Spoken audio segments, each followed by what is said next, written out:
વર્ષોની પરંપરાગત મુજબ વિશ્વામિત્રી નદી જ્યારે રૌદ્ર સ્વરૂપ ધારણ કરે છે ત્યારે ગાયકવાડી પરિવાર અહીંયા ઘડો અર્પણ કરે છે।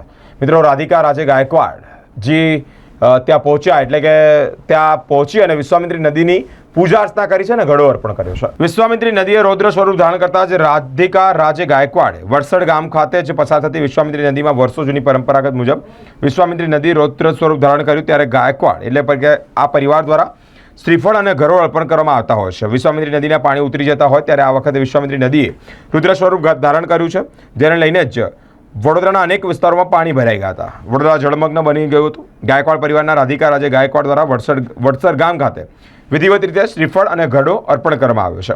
વિશ્વામિત્રી નદીનું પાણી ઉતરી ગયું હોય ત્યારે શહેરીજનોએ રાહતનો શ્વાસ લીધો છે।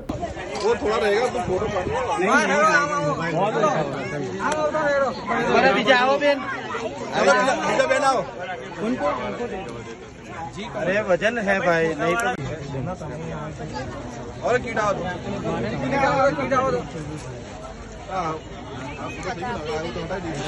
अरे एक जोर से भाई।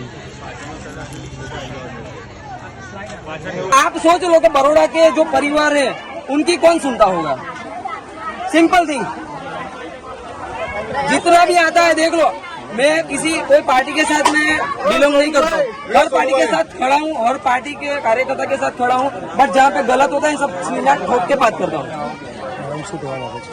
मैडम, आप क्या बोलते हो कि सही में होना चाहिए कि नहीं होना चाहिए? होना चाहिए, और यही प्रयास हमारा परिवार की तरफ से भी रहा है और एक इंडिविजुअल के हिसाब से भी यही है प्रयास कि हम जितना जुड़ सके लोगों के साथ। अब जो कॉरपोरेशन जो सत्ता है वो लोग अपना प्रयास कर रहे हैं नहीं कर रहे हैं, ये तो आप लोग ज्यादा समझते हैं। हम अपने हिसाब से जितना कर सकते वही। मैडम, मैं तो वही बोलता हूँ